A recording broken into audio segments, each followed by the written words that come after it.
The city of Manila never really slept, and among the honking cars and flickering streetlights, a small boy named Miguel Santos wandered barefoot, his voice carrying through the humid air. He was only 12, but his face already showed the weight of someone who had lived 1,000 struggles. With a bundle of sampaguita flowers hanging from his arm, Miguel walked between stopped cars, offering them to drivers for a few pesos. Some ignored him, some pitied him, and a few smiled, but what caught most people's attention was the way he sang. His voice was tender and raw, like it came straight from his heart. Every night, after selling his last flower, he would sit beside his little sister Lila under the bridge, softly humming lullabies to make her forget the hunger. She was only 7, small and fragile, and her smile was the only thing that made Miguel forget the pain of their life. Their mother had died of illness a few years ago, and their father had disappeared, leaving them with nothing but a tattered blanket and Miguel's voice. Even in the darkest moments, Miguel believed that music could change something. He didn't know how, but whenever he sang, people stopped, listened, and sometimes even cried. One night, while singing, "You Raise Me Up," beside a busy intersection, a foreign tourist stopped and filmed him. The woman smiled warmly, dropping a few bills into his box before walking away. Miguel didn't think much of it, but the next morning, the world did. The video went viral online, spreading across social media platforms with millions of views in just days. People were amazed by the little Filipino boy whose soulful voice echoed from the streets. News channels started calling him, the boy with the golden voice. In Manila, locals began to recognize him, some offered him food, others took pictures. Miguel didn't understand fame, but he felt hope rising for the first time in his life. Maybe, just maybe, this was the start of something new. A week later, while Miguel was selling flowers again, a woman approached him wearing a shirt with a TV network's logo. She introduced herself as Maria, a volunteer from a charity foundation. "Miguel," she said, kneeling to his height, "you've touched hearts all over the world. America's Got Talent wants to see you." Miguel blinked in disbelief. "America," he whispered, as if the word itself was a dream. He didn't even have shoes, let alone a passport. But Maria explained that the foundation and AGT producers had arranged everything. All he had to do was say yes. Miguel ran home to Lila, holding her small hands tightly. "They want me to sing in America," he told her, eyes shining. Lila's face lit up, but then tears filled her eyes. "Will you come back?" she asked in a trembling voice. Miguel hugged her tightly. "I promise, I'll sing for us. I'll make a better life for you." The next days were filled with preparations. Volunteers helped him get his passport, packed him simple clothes, and bought him his first pair of shoes. When Miguel boarded the plane, he stared out the window in awe, watching the clouds drift by. For the first time in his life, he wasn't singing for coins, he was singing for hope. When the plane landed in Los Angeles, everything felt like a movie, the tall buildings, the bright lights, the endless sky. But underneath the wonder was fear. He missed Lila already. Still, as he stood outside the AGT studio, his heart pounded with determination. He wasn't just a poor boy anymore, he was a boy with a voice the world wanted to hear. He closed his eyes, took a deep breath, and whispered to himself, "For you, Lila." And with that, Miguel took his first step toward the dream that would change his life forever. Miguel's heart raced as he stepped into the grand theater where America's Got Talent was filmed. The bright lights, the massive stage, and the thousands of faces watching him were overwhelming. It was his first time outside the Philippines, and now he was standing before the world. His small hands trembled as he held the microphone. Simon Cowell looked at him curiously and asked in his usual calm tone, "What's your name, young man?" Miguel's voice shook as he replied, "My name is Miguel Santos, sir. I'm from the Philippines." The crowd cheered warmly. Simon smiled slightly and asked, "And what will you sing for us today?" Miguel took a deep breath and whispered, "A song that helped me survive." The piano began to play, and Miguel started singing, "When You Believe."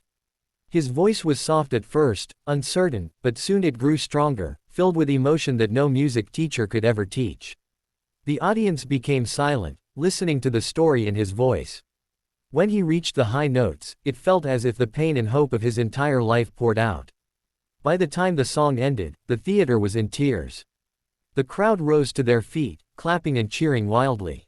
Simon Cowell, usually hard to impress, looked down and wiped a tear from his eye. "That was angelic," he said softly. "You didn't just sing. You made us feel." Miguel couldn't believe what he was hearing. Sofia Vergara smiled and said, "You have something very special, Miguel. You're going to inspire millions."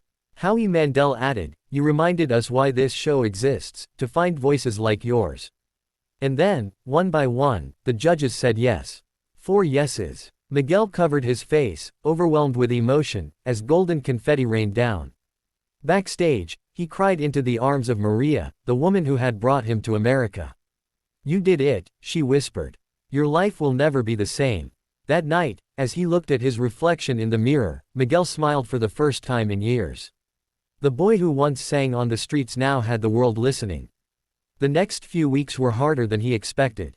Miguel had to rehearse every day for the next round, learning how to perform under pressure, control his nerves, and deal with cameras and interviews. He stayed with a kind American host family who helped him study and sent video messages back home to Lila. Every night before sleeping, he whispered goodnight to her picture. But the loneliness was heavy. There were moments he wanted to quit, moments when fear replaced confidence. During one rehearsal, his voice cracked, and he ran off the stage in tears.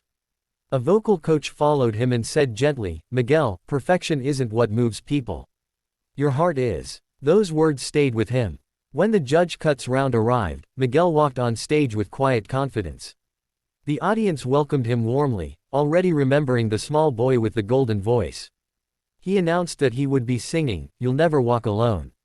Before starting, he said, "This song is for all the kids like me, those who sleep hungry but still dream." As the music began, his voice filled the theater, full of grace and power. The emotion was so real that many audience members cried openly. When the last note faded, there was silence for a moment, then thunderous applause. Simon leaned forward, visibly moved, and said, "You're not just singing, Miguel. You're healing hearts." That night, social media exploded again. Clips of Miguel's performance spread everywhere, and he became a global sensation. Fans from all over the world sent him letters, calling him the voice of hope. Miguel couldn't believe how far he had come, but deep inside, he stayed the same boy who sang under the bridge for his sister. He knew he still had a long way to go, but he also knew one thing for sure: he wasn't walking alone anymore.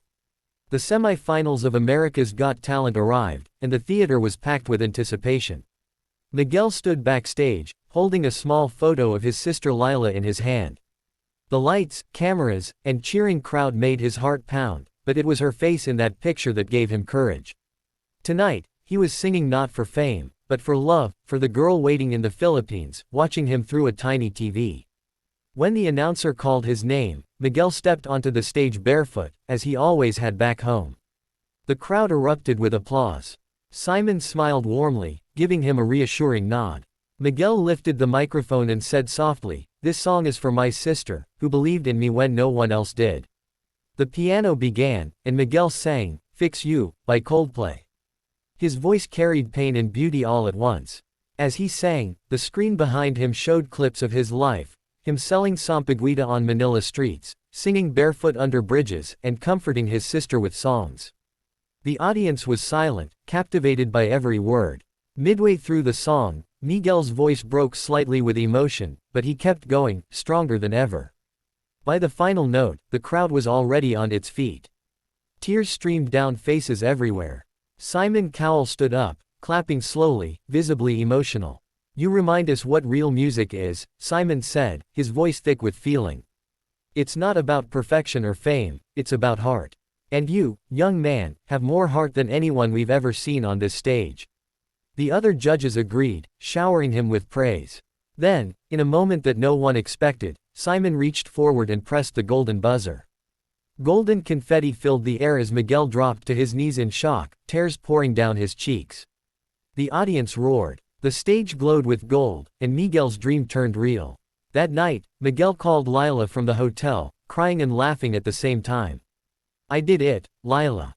Simon Cowell gave me the golden buzzer." She squealed with joy, holding the phone close. "I knew you could. Mama must be watching you from heaven." Miguel smiled, looking out the window at the stars. "I hope so," he whispered. The next few weeks were a whirlwind of interviews, rehearsals, and messages from fans all over the world. People called him the voice from the streets, and even celebrities shared his video online. But through all the excitement, Miguel stayed humble, still sending money home and asking about Lila's school.